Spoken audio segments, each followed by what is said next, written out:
I've got an old dust collector here. It's a 1 horsepower, it's mobile, it's been great. I've used it for a couple decades, and I'm gonna switch over to what's standing here, which is a new Oneida Supercell I just purchased. This video will be super helpful if you're considering a Supercell or upgrading your dust collection system to sort of a more permanent mounted system, and you wanna get somebody's first impressions setting this thing up and start getting started with it.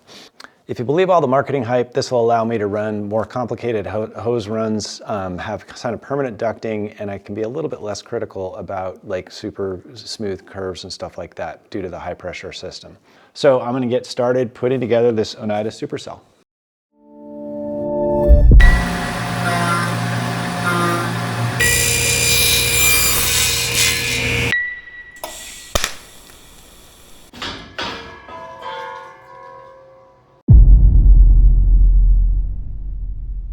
Welcome to Outbuilding. This channel focuses on building things, and I build things in a bunch of different environments, and so I've organized it into playlists. The playlists will help you kind of focus on the content because it is all over. You may just enjoy watching things being built, in which case all of them may be interesting to you, but you may also have a specific interest in one of those. And if you stick with the playlist, I try to put a little icon, like the workshop icon here, on each of the thumbnails so that you can pretty quickly differentiate them. If you're subscribed, you can see those things coming through.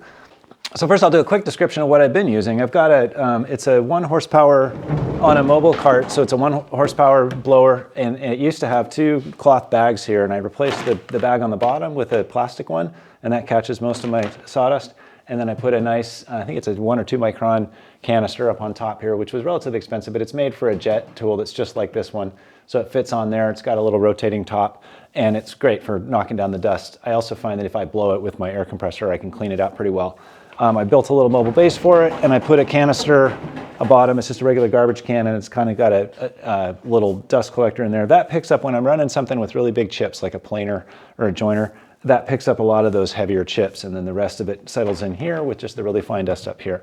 This thing's not perfect. It doesn't have a huge suction power, but it does do quite a good volume of air. So for most of my tools, it works pretty well. It's mobile, and I can push it into the corner and then pull it out when I need to use it, and that's been helpful. But as I move towards a more permanent shop, I want to take up less footprint. I'd like to be able to use sort of one thing with all my tools, even though I've got a nice shop vac that I can use for smaller ports. And then I've got sort of an overhead all room filter that is great for knocking down the really fine dust. So I'm hoping that the new Supercell, in combination with that, will do a really good job at managing my dust and also making it so that I can just jump in and work really quickly. Because with a mobile setup, as you probably know, you have to pull things out and get it set up, and it becomes sort of a little bit of an inertia problem to get started. If you like watching videos like this, please click like. It helps me a ton because it helps get this out in front of more people, and it also just gives me some feedback. I'm fairly new to this, and so it's kind of nice to get that feedback. Thanks.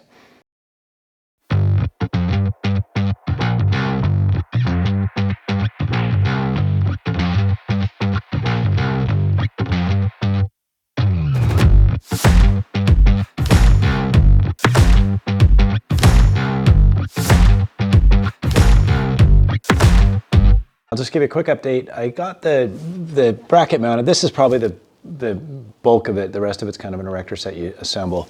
But depending on what your circumstance is, you're going to need to put it into like studs or wood. In my case, I've got a concrete wall, and so I'm doing concrete anchors into it. And I had some old anchors sitting around, and I kind of got in a fight with those. So that it really doesn't. It's nothing to do with the kit. It was just me putting them together. But I got good solid anchorage there. I've got it up pretty high because normally there's the in my case 30-gallon tank, and then a 1-foot tube that hooks into this 5-inch pipe here. I'm going to use a 5-foot tube, so I've kind of stretched it up, mostly just because I've got this headroom to work with. So I positioned, you can clock this thing around different directions, and I've chosen to send it off here. This is up behind me is where I'm going to do my sort of permanent setup, so I'll be mostly using my dust collection up there. It's also easier for me to reach from this upper level here and pull this gate, because I've got it up so high off the ground, pull this gate closed so that I can do the filter cleaning, which is something it sounds like you do pretty frequently with this. And it's just easy for me to get the tubing off and where I need it to go from here. So that's my update to this point. Everything else has gone pretty well, and now I'll start putting together the rest of it and see how that goes.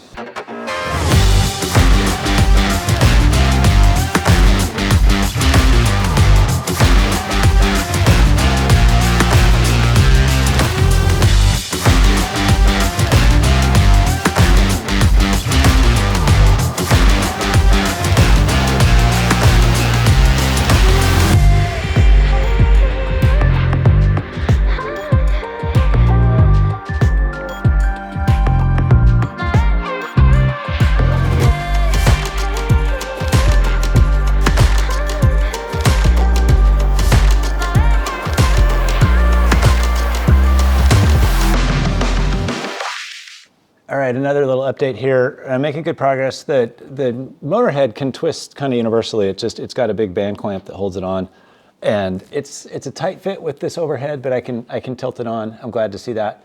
I could have moved this over if I had to change it or anything, but this metal ducting is the ducting for my laser, and so it routes to outside with a small fan.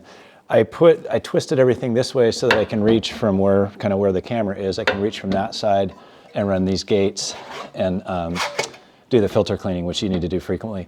So now I've got the hoses to hook up, or the wires. The hose that is there's sort of a hose that draws down the plastic bag inside your container so that it won't get sucked up into the thing. And so it keeps positive pressure in there. This hose is just, because I'm using a 5-foot tube down below here, is a bit too short. So I may either have something I can splice in, or I'll run down to the hardware store and get something to accommodate that. But that's just because I'm doing a different setup here. So I'll pull this out and figure out how long it needs to be. Everything else is going well. It's kind of fun to put together, and it seems really well made so far. And gladly, my power cord, I had my electrician friend Luke come. It's been kind of cool to work with Luke over the years, because I think the first time I met him, he was an apprentice, and now he's running a crew with 5 people at Linked Electric and doing great. So it's really cool. Thanks, Luke. And he set up my power cord, and it reaches just nicely. So that's going to work great. All right, well, this is a bit of a hack, but I didn't have a joiner for that tubing that I needed to extend, but I found an old T, and so I cut off the T, and I tried epoxying the junction I don't need, so I've got myself a little joiner that I've fabricated, and it's nice to not have to go to the hardware store.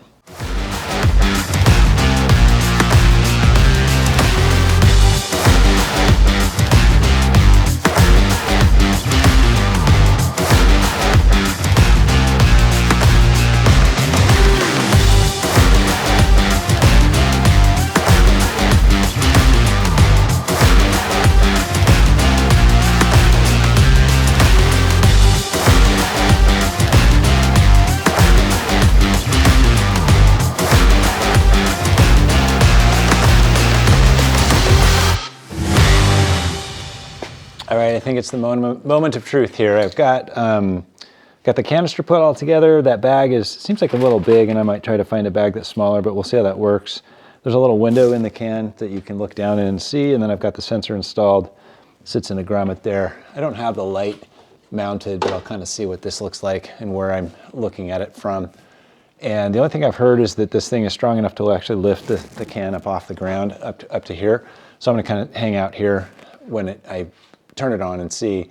There's an antenna for a little tiny remote that I haven't extended, but I'm really close in here, and it's got a little on-off button in there. That'll be nice to have. I can just wear that on my shirt, and then when I'm working and need dust collection, I can turn it on. So I'm gonna try it here. I think I just plug it in, so we'll start with that.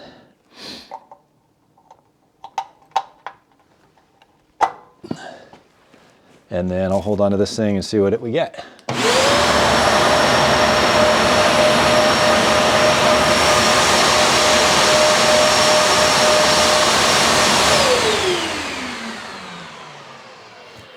Well, it makes air move. It actually is less noisy than I had feared. I had heard like they were super noisy, but let me turn it on here and see what the suction feels like.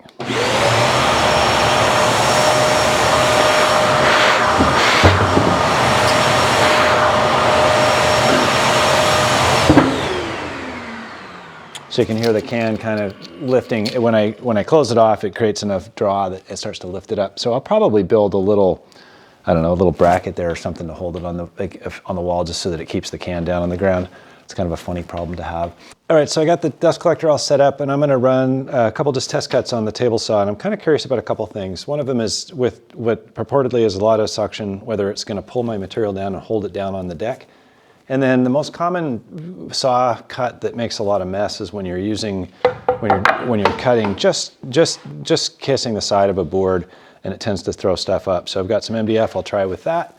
I've got a light sheet of just scrap wood here that I'll try running through on the deck, and we'll see how this thing performs.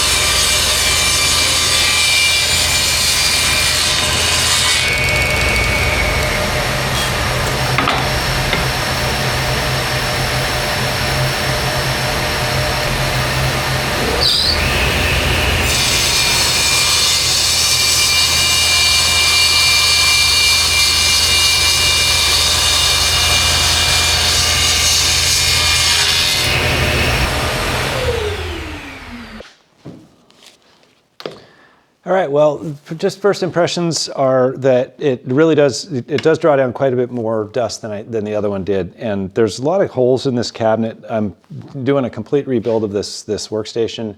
And I've got links to both the layout that I'm going to do for the upper level up above, which I'll put up here. And I've got another link about this workbench, sort of worktop that this workstation that I'm using now that I'll share with you as well. But just on first impression, that running across the edge, just barely hitting it, it really did seem to improve that. That is best handled with an overhead dust collector, like another lid on top of it. But for the table saw that I've got, this is going to work well. I've just got it ducted with their accordion duct right now. I'll put that into my main workstation, then it'll be interesting to see how that handles longer runs and also the turns and twists and that. I don't have any small tools that I'll be using this right away, but I might do some routing, and I'll share that in a future video with you. If you're interested in watching that workshop build out, take a look at the workshop playlist, because that does it'll chronicle that over time. I'll be bouncing around between projects out of the coast and here based on the weather and that sort of thing, so it won't be back to back, week to week. Anyway, I'm looking forward to get back in here and working on it. This is going to be a nice addition. I do need to come up with a way to hold that can down so that I can do the cleaning, and I'll come up with that. And if I get something clever, I'll share that with you. I also noticed when I'm running it, this tube here builds up with dust running in a circle. I'll show you that. And then when I'm done, it settles down. So I think it's collecting most of that in there, but I'll be interested to see when I clean it how much of that comes out. While the dust collector seems really good, one of the drawbacks is that it comes with just an absurd amount of packaging. This is sort of a blown foam and with some sort of plastic. You read the little labeling on it and it says it's recyclable. However, I live in a community that has pretty broad recycling resources, and I called around and I could not find anybody that would take number 7 foam. And so this is quite a bit of material that's going to end up in the landfill. And so Oneida, that would be a great thing to improve on your product, which would be to use cardboard, which is pretty readily reusable. I reuse it for templating and other stuff. That's why I have this saved. And it's also just something that biodegrades. This stuff will compress, but probably never really go away. So the verdict's out. I'll let you know what I think about this thing over time in the subsequent videos, as I said. But for now, at first impressions, it seems like a really good tool. It's put together well, and I'm looking forward to using it. Thanks for watching.